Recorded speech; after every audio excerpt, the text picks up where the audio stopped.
Tony Hamilton to take us through the rest of this formal ceremony to remember Jock Stein. Tony. Okay, thank you very much indeed, John. We will hear very shortly this afternoon from Fergus McCann and from Billy McNeill, but please put your hands together to say a few words on behalf of the Stein family, his grandson, John Gatland.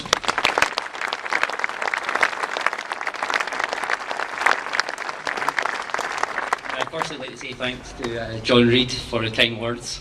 On behalf of the family, I would like to thank the club for commissioning the statue.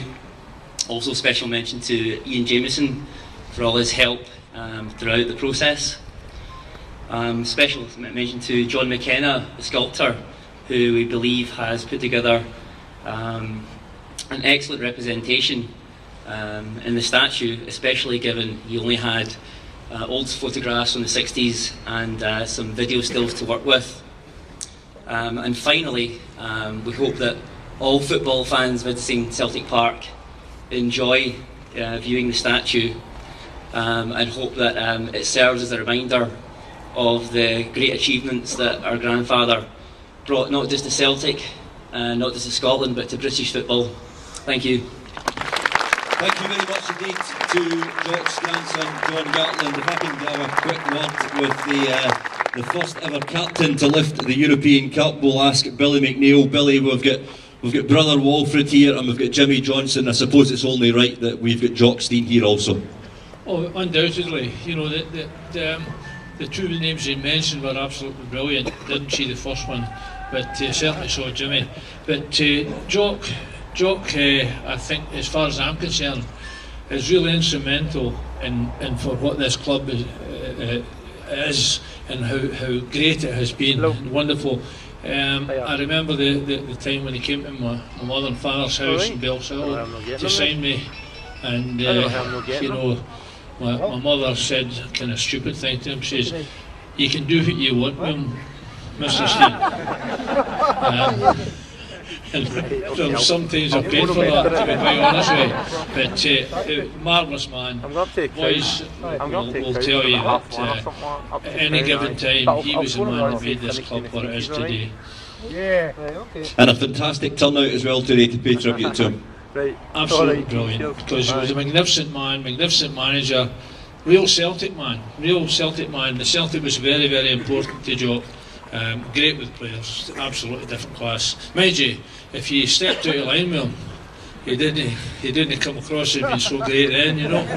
I never did it, never bothered. Some of the rest of them will tell you about that. But he was a character.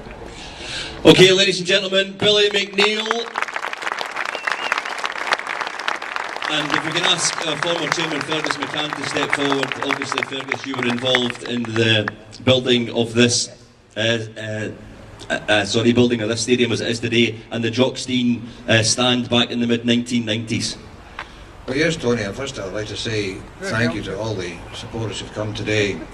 It's an honour to be here. It really is, and it makes me think back. First thing I'm thinking about standing here is going all the way back, Evans, Stein, and Peacock. That's where he began as a player, but he was as a player here, and he went on to greater things.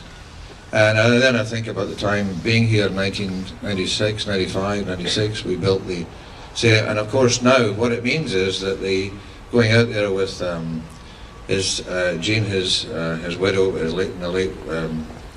who before opening the stand that day, that was just an enormous honour. And now, as you know, the Celtic end is now the Jock Stein stand, which that will stand hopefully for many years in his memory. It's a great thrill and it's a great honour just to be here with you, because Jock Stein has made Celtic such an outstanding example to football everywhere in what he accomplished and what he stood for. Thank you, Tony. Thank you, Fergus, and it's almost time for the unveiling. And before the party heads down to get into position with the Lisbon Lions, let's hear some audio from Jock Stein. This was part of his team talk before the 1967 Scottish Cup final against Aberdeen in April of that year, and you'll hear that it's the same issues that Celtic managers face some 44 years down the line. this is another game, no different from the last one. You know well from the season started, every game's been an important one. So let's make sure that we don't slip up with being casual, being careless and early in the game. There'll be refereeing mistakes in the game, some for you, some against you, but make sure that referees' decisions don't upset each individual style of play. Accept the decisions, good and bad, get on with the game.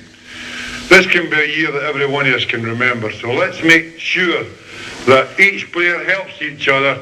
Make sure if somebody's having a bad game, somebody near him helps them. So let's go now and make sure that this is another game that will add to the rest of the victories we've had, and it'll be a season we'll all remember. Ladies and gentlemen, the voice of the immortal Jock Stein, and we're going to ask our presentation party, John Gatland, John Reid, Fergus McCann and Billy McNeill, to make their way down to the Jock Stein statue, and we'll ask the Lisbon Lions to come forward as well, and also Jonathan Stein, Jock's grandson, and we will get in position. And in a few moments we will unveil this remarkable tribute to the greatest Celtic manager of all time.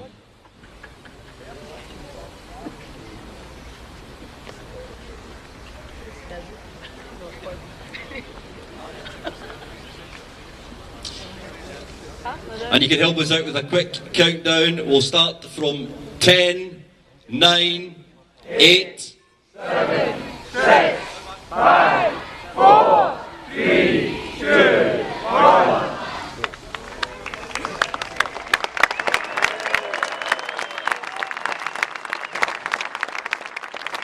When you walk through the storm,